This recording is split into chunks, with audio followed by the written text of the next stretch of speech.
Il mercato dell'Inter si accende e si infiamma con nomi di grandi campioni come Lukaku e Dybala, ma anche di talenti dalle grandi potenzialità come Christian Aslani oppure anche Raul Bellanova. Sappiamo, vi abbiamo raccontato negli ultimi giorni dell'ingaggio praticamente fatto da parte dell'Inter di Eric Mkhitaryan dalla Roma a parametro zero. Altro parametro zero, ovviamente l'Inter lo ha chiuso qualche mese fa con l'ingaggio di André Onana praticamente a gennaio, ma la società nerazzurra non si vuole fermare qui, i movimenti in entrata non finiranno qui, anche perché si prevedono diversi addii di molti esuberi, si parla anche ovviamente di un big possibilmente probabilmente sacrificato sul mercato, ma ecco i nomi caldi in questo momento sono tantissimi. Vi racconteremo dell'ultimo e importantissimo aggiornamento di Romelu Lukaku, ma non solo, c'è anche uno sprint nei confronti di Paulo Dybala. Ieri sera ha parlato anche il nostro Alessandro Bastoni, ha commentato ovviamente anche le voci di mercato che lo vedono protagonista. In chiusura avremo modo anche di parlare di Christian Aslani, il vice Brozovic, molto molto vicino all'Inter. Amiche e amici interisti, amiche e amici di Passione Inter, benvenuti in questo nuovo episodio dove lanceremo una vera e propria raffica di notizie di mercato importantissime. Sono per lo più positive, questo c'è da dirlo, e sono felice ecco, di comunicarvi queste notizie felici e positive. E quindi io partirei da Alessandro Bastoni, perché ha detto cose molto importanti sul suo futuro. Ha parlato ieri ai microfoni della RAI nel post partita di Italia-Ungheria 2-1, partita vinta dagli azzurri di Nations League. Ma prima di commentare insieme le parole di Alessandro Bastoni, vi ricordo di lasciare un bel mi piace se vi piacciono questi tipi di contenuti, anche per sostenere il nostro progetto, ovviamente di iscrivervi al nostro canale per non perdervi nessun tipo di aggiornamento oppure le nostre dirette giornaliere come ogni giorno dalle 19:30 su YouTube e Twitch. Detto questo, partirei subito con le parole di Bastoni che potete trovare sul nostro sito passioneinter.com. Bastoni ha commentato le voci sul suo futuro dicendo: io ho 2 anni di contratto con l'Inter, sono tranquillissimo, la società non mi ha comunicato niente, quindi finirò queste gare con la nazionale, poi andrò in vacanza e ricomincerò la preparazione sempre ad Appiano con l'Inter. Amiche e amici, direi che sono parole molto incoraggianti, non ha lasciato nessun dubbio ecco, sulla sua volontà, sul suo futuro, ha sottolineato come lui con l'Inter abbia ancora 2 anni di contratto, e quindi nonostante le voci che lo vedono accostato al Tottenham, ma non solo, nelle scorse ore Gianluca Di Marzio ha parlato anche del Manchester United, molto attento su Bastoni, anche questo perché Ten Hag, il nuovo tecnico dei Red Devils, stravede per lui, è un grandissimo fan del difensore nerazzurro. Nonostante queste voci di mercato, però Bastoni ha detto chiaramente: io ho ancora 2 anni di contratto all'Inter, ma soprattutto ricomincerò la preparazione sempre ad Appiano con l'Inter. E direi che è un grande sospiro di sollievo. Questo non vuol dire che Bastoni non andrà via, ma che in questo momento, dai segnali che dà lo stesso giocatore, ecco, non intravediamo un possibile addio imminente. Parole molto positive, ma il nome di Bastoni è finito anche in mezzo a quello di Romelu Lukaku. Ebbene sì, perché il più grande aggiornamento, il più importante aggiornamento è arrivato nella serata di ieri da Sky Sport, che ha comunicato la decisione da parte del Chelsea di aprire al prestito per la cessione di Romelu Lukaku, prestito che se dovesse avvenire sarà molto probabilmente all'Inter. Il club londinese ha quindi dato il via libera a Romelu Lukaku, anche perché non hanno intenzione i Blues di iniziare una stagione con Tuchel e Lukaku insieme che diciamo non si vedono proprio bene.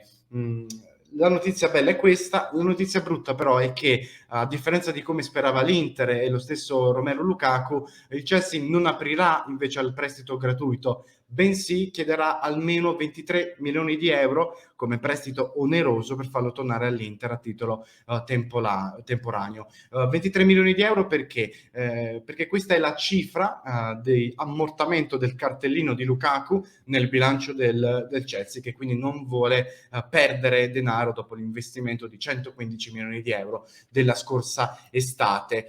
Dicevo, il Bastoni è il nome che è finito in mezzo anche al discorso di Lukaku, perché un prestito oneroso da 23 milioni di euro al momento sembra uno scenario abbastanza difficile per le casse nerazzurre, che hanno in mente di realizzare diversi colpi in entrata. Per questo motivo la Gazzetta dello Sport in mattinata non ha scartato l'ipotesi di un maxi scambio per Lukaku con uno dei grandi big interisti di cui si parla tanto in queste ultime ore, come Mina Skriniar, lo stesso Bastoni e Lautaro Martinez. In questo senso ovviamente peserà la volontà dell'Inter di cedere uno di questi tre giocatori, molto probabilmente sarebbe anche una cessione a titolo definitivo al Chelsea per riavere Lukaku in un prestito di un solo anno. Al momento, a noi di Passione Inter, questo scenario del maxi scambio ci appare molto complicato, ancora più complicato della stessa trattativa, che di per sé è già molto difficile. Ecco, questa del maxi scambio è uno scenario abbastanza inverosimile al momento. Meno inverosimile invece è Paulo Dybala all'Inter. In mattinata si è parlato di uno scatto, un vero e proprio sprint dell'Inter per Paulo Dybala.